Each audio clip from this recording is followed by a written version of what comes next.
Hey everyone, it's George from Blockchain DXB and today is the 16th of Jan 2024 and to be honest guys, there is not much movement so far as the price of Bitcoin and cryptocurrency is concerned, and there was some heavy speculation that once spot Bitcoin ETF is approved, the price of Bitcoin will be heading towards the moon, isn't it? Unfortunately, that thing has not happened, and there is actually a report which is published that the whole USB ETF has actually failed on all the expectation. So in today's episode, we'll definitely go ahead and touch base on that. Because look guys, the numbers to be honest are not looking good at all. And guys, I was listening to an episode which was released by Laura Shin from Unchained Podcast, and they were actually anticipating that roughly $2 billion worth of transactions will be taking place after they found out the news regarding spot Bitcoin ETF approval. Unfortunately, the numbers are not even close. So in today's episode, we'll definitely go ahead and touch base on that. And one of the metrics, guys, that people tend to look at is the Fear and Greed Index. Now, unfortunately, the Fear and Greed Index is neutral, but look guys, if you're a clever trader, you should hardly take it as a positive sign, which means the price of Bitcoin and cryptocurrency has gone down, and it is a perfect time to go out and buy and accumulate a lot of Bitcoin, isn't it?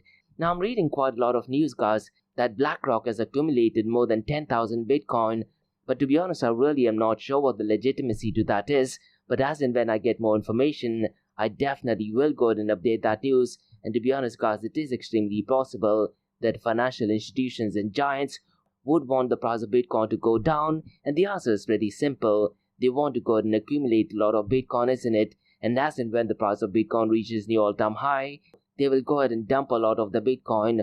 Those are my honest thoughts as well.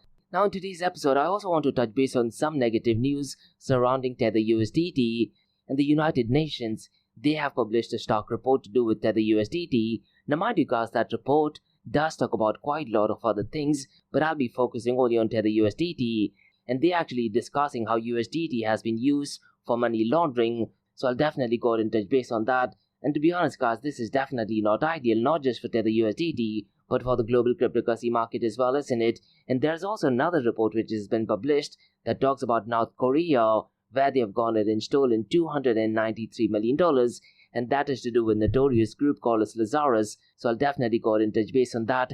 Now in 2023, they have stolen $293 million, but in comparison to the previous year, it was well over $1 billion, so in today's episode, I'll definitely go ahead and touch base on that news. And guys, like we do in every Crypto and Coffee Date podcast, I'm going to be discussing two news from Dubai, UAE and the Middle East. Now mind you guys, this news is something which I did cover earlier this year, because this news has to do with an event that I'm conducting on the 31st of Jan and on the 1st of February as well. So the first news regarding UAE is an event that I'm conducting on the 31st of Jan that is called as Metaverse, the Hyper Reality and New World Order. So what I'm going to be doing guys in today's episode, I'll go ahead and touch base on what is it that you can expect at that session.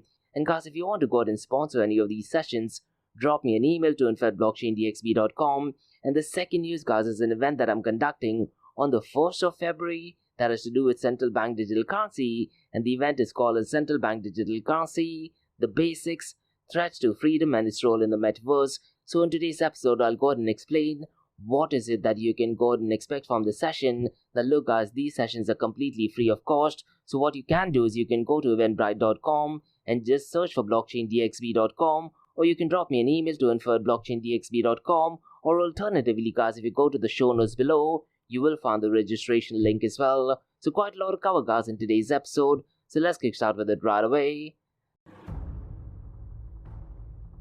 Welcome to the Crypto and Coffee Date, the daily podcast that keeps you up to date on all latest developments in the world of cryptocurrencies, blockchain and NFTs. Join us Monday to Friday as you kick off your day with a cup of coffee and a deep dive into the exciting and rapidly evolving world of digital assets. We'll cover the latest news and trends in the cryptocurrency and blockchain space, as well as delve into the growing world of NFTs or non-fungible tokens and metaverse. Plus, we'll keep you updated on the latest developments from Dubai, UAE and the wider Middle East region. Whether you're a seasoned crypto enthusiast or just getting started, Crypto and Coffee Date has something for you. Our expert host will provide insight and analysis on the most important topics in the industry and help you stay up to date on the latest developments. We'll bring you interviews with leading figures in the crypto and blockchain space and explore the ways in which these technologies are changing the world around us, from the impact on traditional financial systems to the potential for revolutionizing industries and transforming societies. We'll cover it all on Crypto and Coffee at 8. So tune in and join us for a daily dose of Crypto and Coffee at 8, and let's stay ahead of the curve together. We'll start your day off right with the most important news and insights from the world of cryptocurrency, blockchain and the metaverse, and help you navigate this exciting and rapidly evolving landscape. In Crypto and Coffee a Day, the daily podcast covers the latest developments in the world of cryptocurrency, blockchain and the metaverse. We'll also bring you updates on the latest news from Dubai, UAE and wider Middle East region.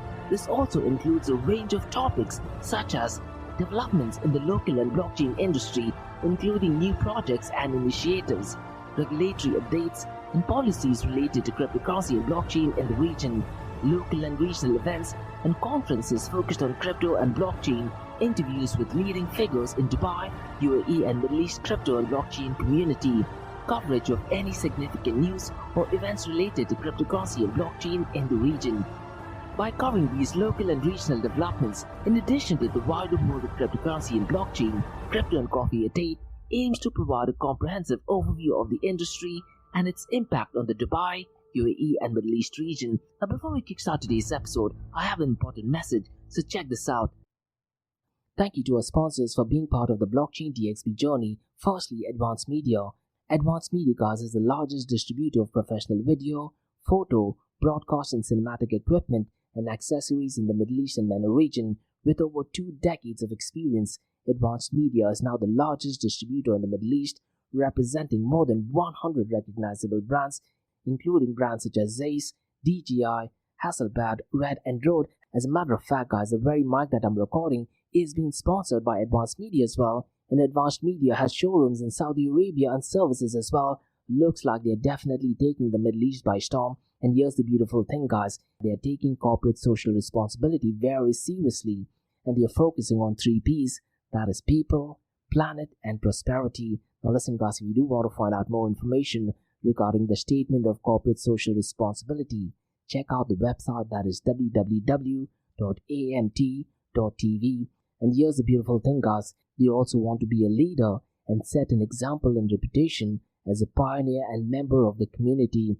And in doing so, guys, they also have an AMT scholarship with SAE Institute in Dubai, UAE, so definitely check it out. And also, guys, Advanced Media is committed to persistently developing, organizing and hosting training workshops, seminars and community events that educate, inform and familiarize consumers with new equipment and the latest technological advances. So listen, guys, do one thing. If you do want to support this channel, go to the website, that is www.amt.tv, and follow the social media channels as well. All of the details are in the show notes below. Next, Startup OI is global one-tech platform for tech. It offers global high-paying tech jobs with flexibility in working time and location, global free tech events, and tech networks to connect with global like-minded engineers. A brilliant platform to listen to the tech experts in metaverse and to grab their insights. Now listen, all you have to do is download the app Startup OI. If you're using an Android version, go to Google Store and App Store for iOS devices. Alternatively, you can also click on the show notes below to download Startup OI. Next, guys, listen, if you're into fitness, if you're into adventure, if you want to do something wild but still want to keep your health in check, there is a new podcast in town, a podcast focusing on obstacle course race in the Middle East. The podcast is called the Race Pace Podcast. So check out the Race Pace Podcast across all leading platforms. And the Race Pace Podcast is a peer-to-peer community-driven podcast where they talk all about obstacle course race in the Middle East, from Sandstorm to Spartan Race, from Tough Mudder to Desert Warrior Challenge, and also the Government Gov Games, and quite a lot more. The podcast has interviews with athletes locally and internationally to get inside scoop on how athletes prepare for obstacle course race. In the podcast, they also talk about interesting stories on why they are motivated to do obstacle course race. And that's not all. They also plan to release 7 NFTs. And these NFTs are no ordinary. These NFTs will represent every emirate in the UAE. And listen, guys, these NFTs are going to be absolutely massive. So do one thing. Go to Spotify, go to iTunes, go to any leading podcasting platform and search for Rise in the Obstacle Course Race podcast.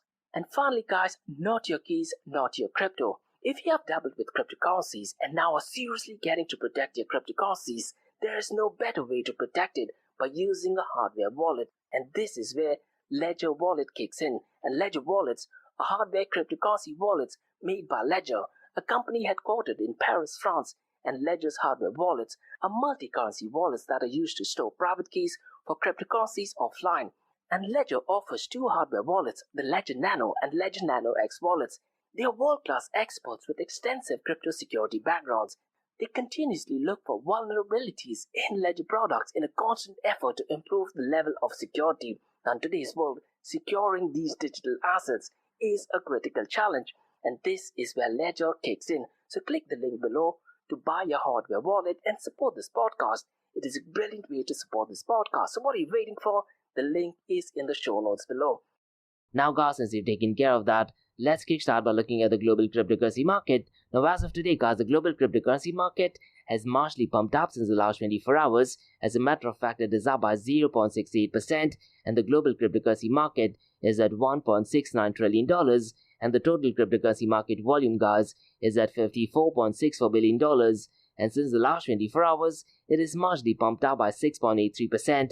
Now since the last 24 hours, unfortunately guys, the volume in DeFi is not looking good, and it is below the $5 billion mark, to be honest, after a very long time, and it is down to $4.6 billion, and DeFi guys is accounting for 8.41% of the total crypto market 24-hour volume. Now look guys, I've said this thing last year, in order for us to confidently state that the world is definitely moving towards decentralization, ideally DeFi should be accounting for well over 30 to 40% of the total crypto market volume. When will that thing happen? To be honest guys, I really am not sure. Based on the numbers, based on the trends, and based on the developments taking place in blockchain and cryptocurrency space, I wouldn't be surprised if it takes at least a couple of decades for DeFi to account for well over 20 to 30% of the total crypto market volume. Now, so far as the total value locked is concerned, it is at $56.10 billion. Now listen guys, if you're wondering why I'm saying couple of decades, is you need to remember that the total value locked on the first few weeks of January 2022 was $240 billion. Now from $240 billion, it has gone down to $56 billion. And to be honest guys, the numbers haven't improved at all. As a matter of fact, in 2023, only in the final quarter of 2023, the total value locked crossed the $50 billion mark. There have been so many days where the total value locked is well below the $40 billion mark as well. Now so far as the dominance of total value locked is concerned, Lido is definitely strong at $23.30 billion. And look guys, with the advancement of artificial intelligence, I'm really curious to check if there are any projects or protocol that heavily uses artificial intelligence, particularly in the DeFi sector. That'd be something really unique. Now so far as decentralized exchange dominance is concerned, it is at 15.20%. Now look guys, the second matrix that I'm definitely keeping an eye on is decentralized to centralized exchange dominance. And again guys, in order for decentralized exchanges and decentralization to generally go mainstream, this matrix should be above the 40% mark on a consistent basis. Ideally 60 to 70% would be great, but when will that thing happen? I really am not sure. Now as of now, it is at 15.20%, and this number drastically changes on Wednesdays, so I'm really curious to check what happens on Wednesdays.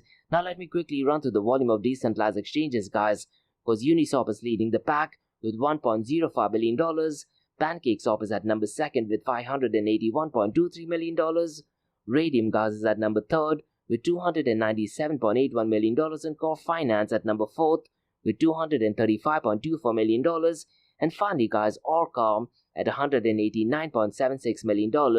Now guys, let's very quickly run through the volume of stablecoins, because to be honest guys, the number is not that great, and what is a bit strange guys is despite the numbers being low, it is accounting for a high percentage of the total crypto market volume.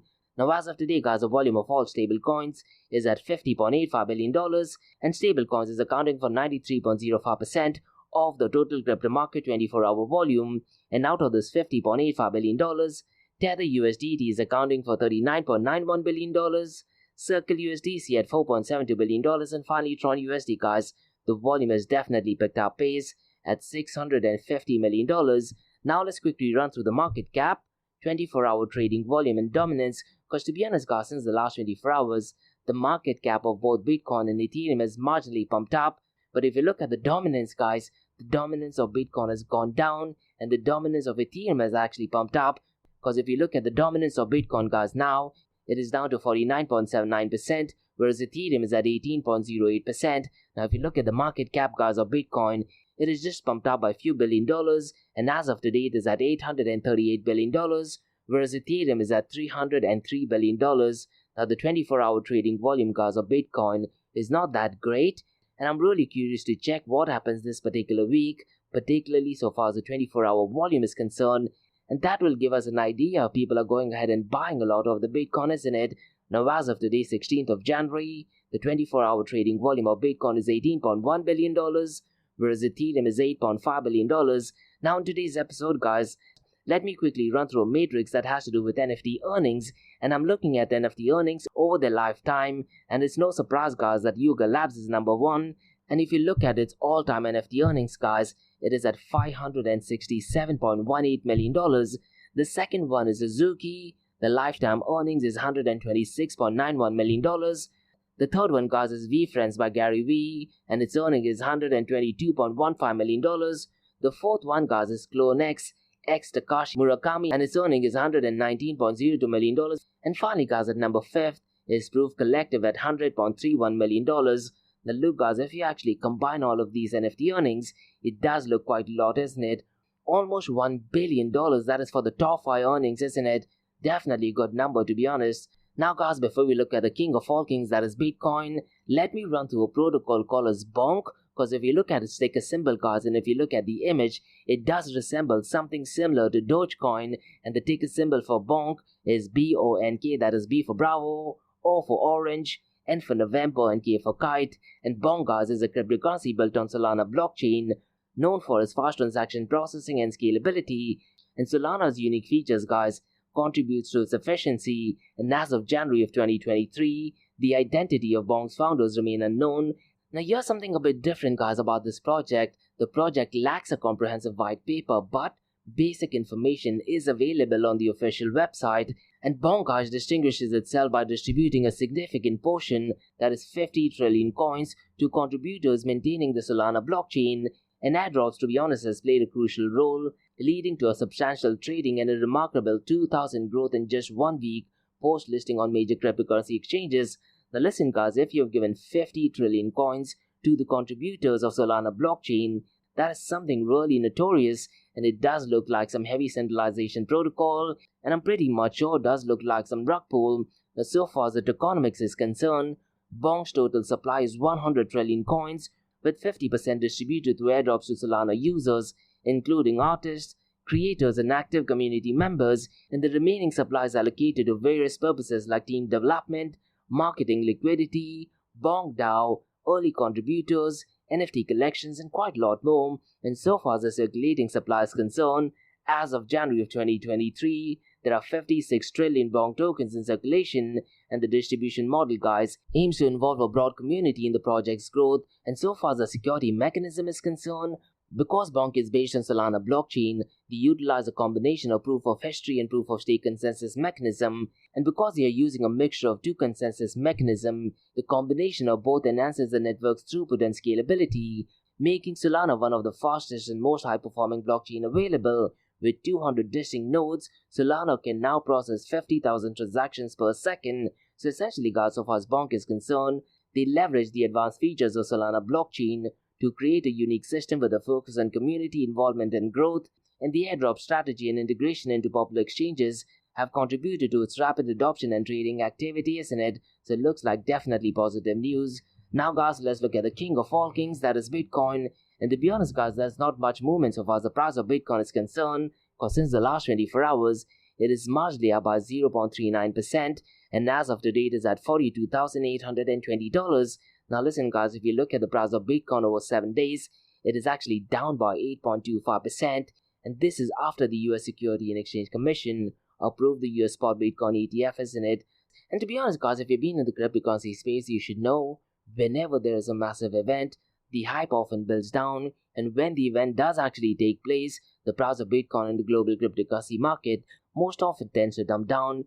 Now, will this thing happen during the halving as well? I really am not sure, to be honest, because what is unique about the halving, guys, is the supply actually gets reduced, so it's going to be really interesting to see what happens to the price, particularly during the halving. Now, so far as the price of Ethereum is concerned, Since the last 7 days, it is actually up by 10.01%, and since the last 24 hours, it is up by 0.89%, and as of today, guys, it is at $2,535.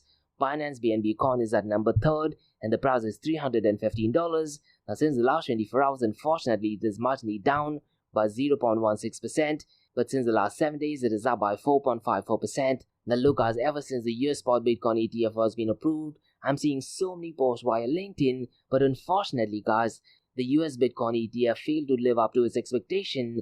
And there is a report which is being published by Finance Magnets, which does actually state that the 2-day net inflows was only at $819 million. Now, mind you, guys, it's really important to note that 11 Bitcoin ETFs have been traded on US exchanges, and the numbers have been extremely disappointing. And what that report actually states is that the 10 new listed Bitcoin ETFs attracted only $1.4 billion in new funds within 2 days. Despite the anticipation surrounding the launch, none of the recently introduced Bitcoin ETFs did actually achieve top ranking among US ETFs based on the initial success. And also, guys, it's really important to note that there have been notable outflows from Grayscale's Bitcoin ETF, with a conversion from the Grayscale Bitcoin Trust resulting in 579 million outflows. Additionally, guys, the Beto Futures ETF experienced $151 million in outflows, and despite these outflows, guys, the overall net flow on Bitcoin ETFs over 2 days amounted to $652 million.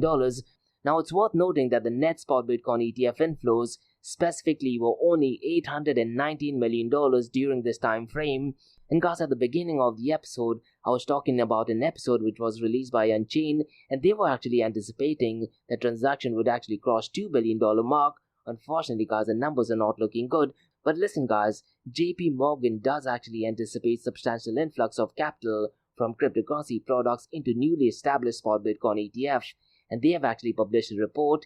And according to the report, guys, these recently formed ETFs have the potential to draw in as much as $36 billion, with notable contribution expected from existing crypto products such as Grayscale Bitcoin Trust. Now, if you want to read through the article, guys, it is in the show notes below. Now, listen, guys, because of the prices of Bitcoin marginally going down, if you actually look at the Fear and Greed Index, as of now it is at neutral, which just means, guys, that it's ideal time to go ahead and buy these Bitcoins, right? Now, if you look at the market sentiment, guys, it has definitely taken a hit.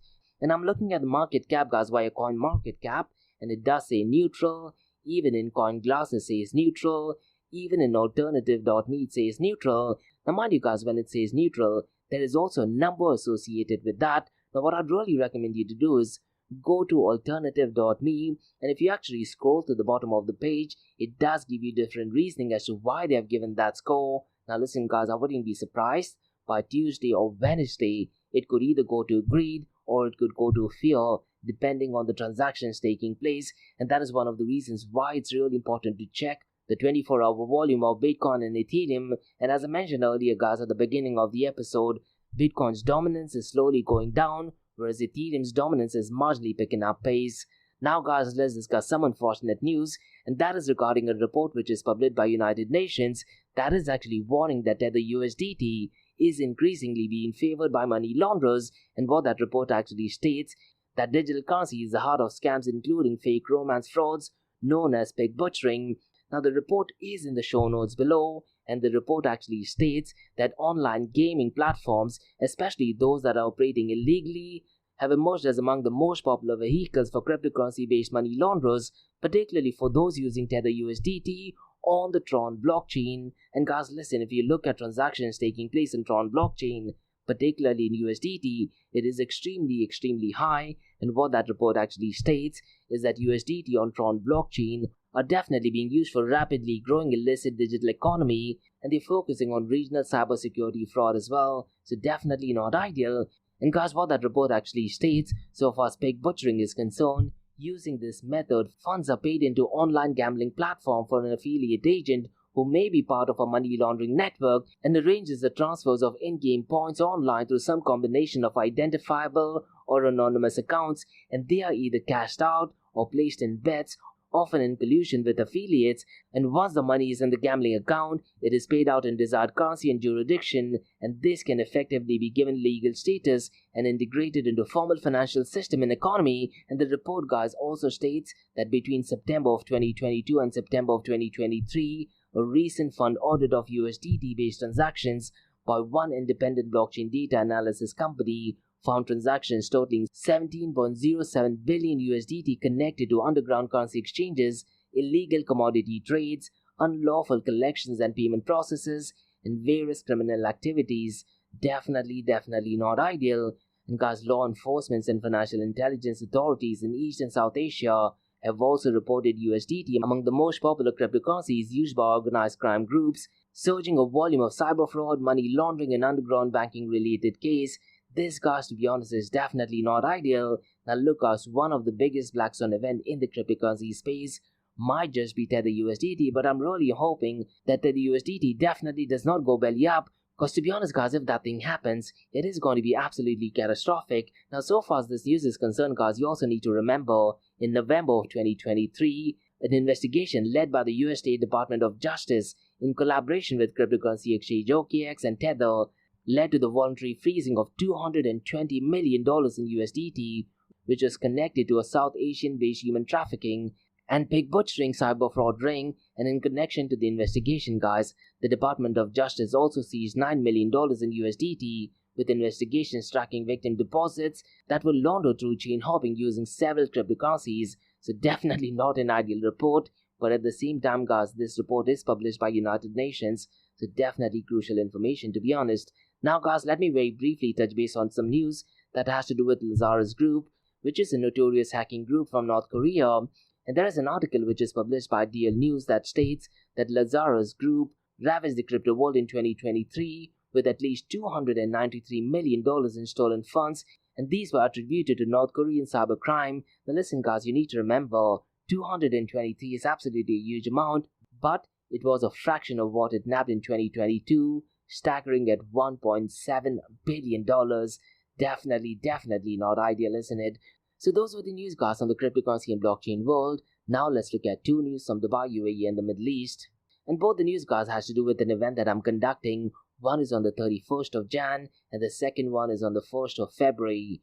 If you do want to go ahead and sponsor this event, drop me an email to info@blockchaindxb.com. Now the first session, guys, has to do with Metaverse, and the session is called as Metaverse, the Hype, Reality, and New World Order. So let me go ahead and share what is it that you can expect at the session. So the session takes place on the 31st of Jan 2024 between 11 a.m. to 12:30 p.m. Gulf Standard Time. The session, guys, is completely free of cost, and what you can do is you can register this via eventbrite.com. So go to eventbrite.com, guys, and search for blockchaindxb.com, and you would see that event over there. Or alternatively, guys, just drop me an email to info@blockchaindxb.com. Now let me go ahead and explain what is it that you can expect at the session. The whole idea, guys, of me to do this session is to educate the people on Metaverse, because when you talk about the hype of Metaverse, we're going to be understanding what Metaverse is and its impact, and the institutions and companies who joined on board when the whole Metaverse hype was there. And we'll also go ahead and explore the expectation versus reality. We'll look at hardware and software limitations of Metaverse and real life use cases. Now listen, guys, the very first episode that I released on Metaverse, I very specifically remember I did talk about Nvidia, and fast forward to now, Nvidia is on the verge of becoming a $1 trillion company, isn't it? And guys, in the session, we're also going to be looking at, if the new world order kicks in, will the United States of America have a competitive edge in the Metaverse, or will it be China? Will it be Kingdom of Saudi Arabia? Will it be Turkey or any other countries? And what is it that countries can do to be an early adopter in the Metaverse? So essentially, guys, this session is actually broken down into three parts. In part A, we will look at the history of Metaverse. We will talk about who termed the Metaverse. We'll go ahead and discuss what is Metaverse. We'll also look at what is not a Metaverse. We'll also discuss the hype surrounding Metaverse. Now look, guys, unfortunately, I hate to say it, in 2023, 99% of the investors who did actually invest in Metaverse related products in 2021 and 2022 were in complete losses. So we'll definitely go ahead and touch base on that. We'll also go ahead and discuss the hardware and software in the Metaverse. And as we know, guys, Apple is actually going ahead and launching a new device, and Tim Cook, guys, has deferred from using the word metaverse. Rather, he is using augmented reality, so we'll definitely go ahead and discuss that. Now in part B, guys, we will look at areas where metaverse merges with the physical world, and we'll discuss news and events surrounding metaverse, because what I've been noticing since the last few weeks, there is quite a lot of news regarding metaverse.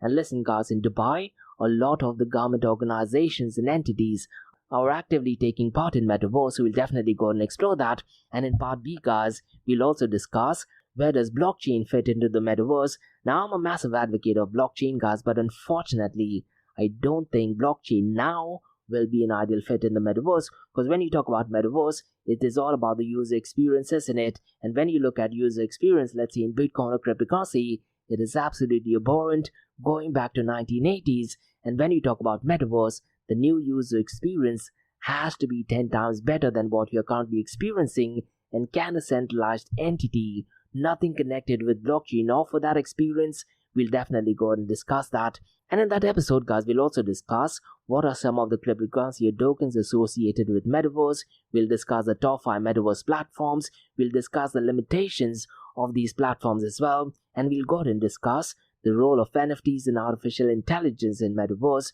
So definitely the most important part of the session. And in part C, guys, we'll go ahead and look at Dubai metaverse strategy. And guys, listen, Sheikh Hamdan is massive advocate of metaverse, and he also has Dubai metaverse strategy. So we'll go ahead and discuss who are the leading governing bodies that are behind metaverse. And one of his visions, guys, is for Dubai to be the top 10 city in the world so far as metaverse is concerned. And guys, if you go through my episode, I do have a standalone episode talking about Dubai's role in the metaverse. And Dubai, guys, also has Dubai Metaverse Assembly, so we'll definitely go ahead and explore that. And guys, listen, if you do want to go ahead and network, I'll go ahead and share venues, locations, and events that'll be completely ideal for networking as well. And guys, this session is completely free of cost. And guys, if you do want to go ahead and sponsor this event, drop me an email to info@blockchaindxb.com. Now guys, the second news is regarding an event that I'm conducting, and this event takes place on the 1st of February, and it is called a Central Bank Digital Currency, the Basics, Threats to Freedom and its Role in the Metaverse. And guys, the event takes place between 11 a.m. to 12:30 p.m. Gulf Standard Time. If you do want to go ahead and register for this event, you can go to eventbrite.com and just type in blockchain DXB, guys, or just drop me an email to info@blockchaindxb.com. And listen, guys, if you do want to go ahead and sponsor this event, drop me an email to info@blockchaindxb.com. Now what I'll do next is, guys, I'll very briefly explain what is it that you can expect at that session. And the session, guys, is broken down into 3 parts. In part A, we go ahead and discuss what is central bank digital currency. I'll go ahead and explain the definition of central bank digital currency. We'll go ahead and look at the history of CBDCs and how will central bank digital currency or CBDCs actually work. We'll go ahead and explore the current state of CBDC. And guys, listen, ever since Bitcoin made its invention into the world, a lot of countries are currently working, studying not just Bitcoin, but they're aggressively working on CBDC as well. And the trigger moment was when El Salvador did actually adopt Bitcoin as a legal tender. And we'll go ahead and explore the impact of El Salvador adopting Bitcoin as a legal tender and IMF stance, that is International Monetary Fund stance, on CBDC. And guys, we'll also answer this brilliant question regarding UAE.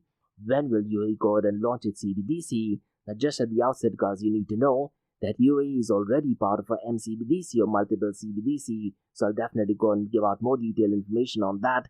Now, all these topics, guys, will be covered in part A, and in part B, guys, which is my favorite, I'll go and explore the key difference between CBDC and Bitcoin. Now listen, guys, it's so critical to understand the key difference between central bank digital currency and Bitcoin. And what you can do is, guys, go to my website www.blockchaindxb.com, and under the tab that says blockchain, scroll down, you'll see 2 PDF files regarding central bank digital currency. Download the second one, and in the second one you'll see key difference between CBDC and Bitcoin. You're more than welcome to go ahead and download it. And in part B, guys, I'll go ahead and explore CBDC, a threat to freedom. And listen, guys, I've said this thing so many times. When you talk about central bank digital currency and Bitcoin, left-leaning ideologies, left-leaning politicians are massive advocates of CBDC. They're massive advocates of cancel culture, and they're massive advocates of control. Right-wing ideologies and right-wing politicians, on the other hand, they aggressively want to go ahead and ban CBDC. And right-wing politicians and right-wing ideologies, They want to go ahead and promote Bitcoin, open source, innovation, and even freedom of speech. So in part B, guys, I'll go ahead and discuss the political implications of CBDC. We'll go ahead and discuss the support and resistance to CBDC from a political point of view as well as from a business point of view as well. And we'll go ahead and explore China's role in central bank digital currency. Now listen, guys, China is way leaps and bounds ahead so far as CBDC is concerned, and it is definitely leading the race. And it is a bit bizarre, guys, since the last few weeks I've been seeing news from China that they also want to go ahead and be part of Web 3.0, because when you talk about CBDC and Web 3.0, they're exactly opposites of each other. So I'll definitely go ahead and touch base on that news as well. And in part B, guys, I'll also go ahead and discuss the different types of CBDC. There are 3 different types of CBDCs. You have wholesale CBDC, you have retail CBDC, and you have multiple CBDC. I am not a massive fan of CBDCs, but when you talk about metaverse, I do feel that central bank digital currency will play a much better role than, let's say, cryptocurrency and blockchain, because you always need to remember when you talk about metaverse, you want to focus on user experience. And unfortunately, guys, cryptocurrency and blockchain technology, at least for now and at least for the next 2 decades, may not be ready for metaverse. Central bank digital currency, on the hand, will be ready from the get-go. So I'll go ahead and discuss central bank digital currency's role in the metaverse. And as much as I dislike saying it, central bank digital currency will be an ideal fit so far as payment is concerned, so far as medium of exchange is concerned in the metaverse. So I'll definitely go ahead and explore that. Now in part C, guys, it's going to be catered only to UAE, and I'll go ahead and discuss UAE central bank's role so far as CBDC is concerned. And the UAE, guys, roughly around a year ago, did go ahead and launch a FID program, and I believe they had 9 points that they were focusing on central bank digital currency. So I'll go ahead and explore each of these areas. So this session, guys, is completely free of cost, and it takes place on the 1st of February between 11 a.m. to 12:30 p.m. Gulf Standard Time. And listen, guys, if you do want to go ahead and sponsor this event, drop me an email to info@blockchaindxb.com. And the session is called as Central Bank Digital Currency, the Basics, Threats to Freedom and its Role in the Metaverse. So if you do have any questions in advance, you're more than welcome to send me an email to info@blockchaindxb.com. So those were the news, guys, on the Crypto and Coffee 88 world. And so far as today's episode is concerned, guys, if you do have any feedback or suggestions, drop me an email to info@blockchaindxb.com. Check out my website www.blockchaindxb.com, and also check out my website area2071.com that talks everything about metaverse.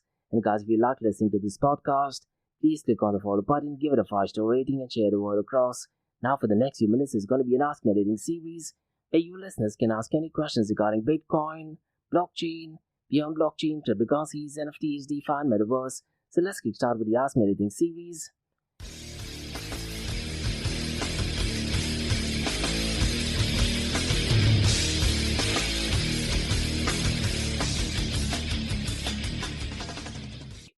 Hey everyone, it's Josh from Blockchain DXB, listening to Crypto and Coffee at 8, where we cover top news and information pertaining to Bitcoin, blockchain, beyond blockchain, cryptocurrencies, NFTs, DeFi, and metaverse.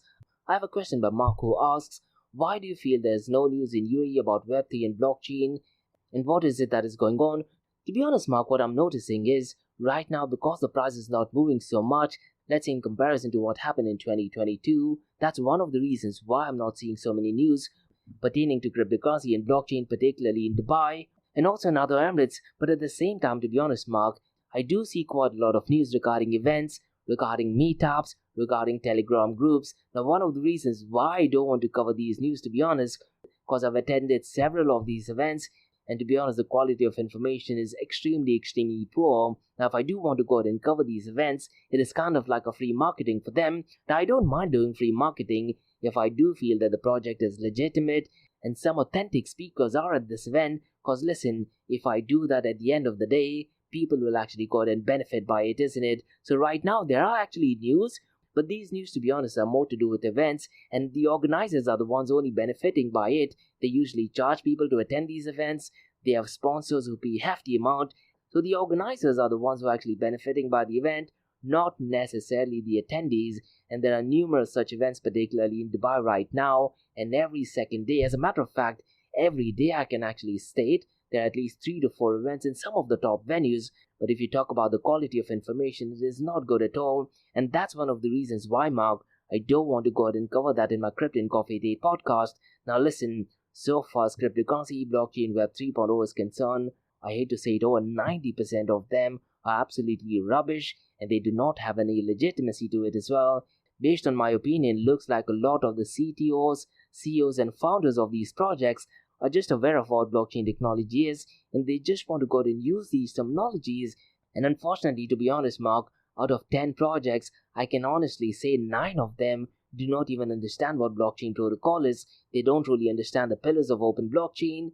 They truly don't understand what problem Satoshi Nakamoto solved when he actually wrote the Bitcoin white paper, and that has to do with double spending. And these are talking points which I'm really eager to hear when I do go ahead and attend these events. And unfortunately, when I go ahead and attend these events, there is a lot of nonsense talk going on, and that's one of the reasons why I don't want to cover these events. But what you're saying is absolutely right.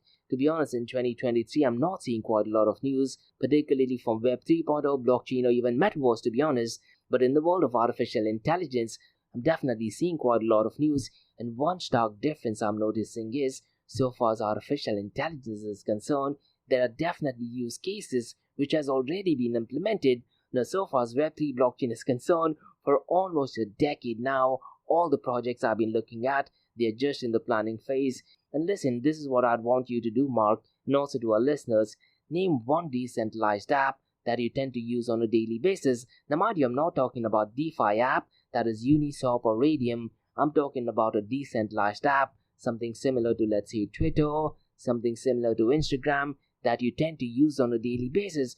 To be honest, I don't use it, and I asked this to quite a lot of other people, and none of them use it as well. But these guys are the ones who are actually boasting about Web 3.0 blockchain and stating it is the future. Unfortunately, I've said this thing so many times, Mark. When you talk about Web 3.0, there are extremely limited cases. And I did have a few series of episodes where I actually discussed with some of the CTOs, tech founders, trying to identify if Web 3.0 is just hype. Now, what I think is Web 3.0 is just a marketing tool for CTOs, tech founders, CEOs to get more funding. Those are my honest thoughts. Now listen, if you disagree or if any of the listeners want to be on the podcast and wants to have an healthy debate, you're more than welcome to do that. Just drop me an email to info@blockchaindxb.com. So definitely an interesting question, to be honest. And that's about all, guys. I'm the Ask Me Anything season Blockchain DXB. In case if you guys have any feedback or suggestions, drop me an email to info@blockchaindxb.com. Check out my website www.blockchaindxb.com and also check out my other website area2071.com that talks everything about Metaverse. And guys, if you like listening to this podcast, please click on the follow button, give it a 5-star rating and share the word across. And remember guys, Monday to Thursdays 8 am to 8:30 am we have Crypto and Coffee at 8, where we cover top news and information pertaining to Bitcoin, blockchain, beyond blockchain, cryptocurrencies, NFTs, DeFi, and Metaverse. And how the series of episodes under Crypto and Coffee at 8 works is, we usually cover some top news and information pertaining to the price of cryptocurrencies, some major breaking news, occasionally short and sweet news as well, news that has an impact in the cryptocurrency world. The other two news and information is related to Dubai, UAE and Middle East and the world of Bitcoin, blockchain, beyond blockchain, cryptocurrencies, NFTs, DeFi, and Metaverse. And what you're listening to right now is the Ask Me Anything series, where you listeners can ask any questions regarding Bitcoin, blockchain, beyond blockchain, cryptocurrencies, NFTs, DeFi, and Metaverse. So thanks so much for listening, guys, and have a nice one. Bye-bye.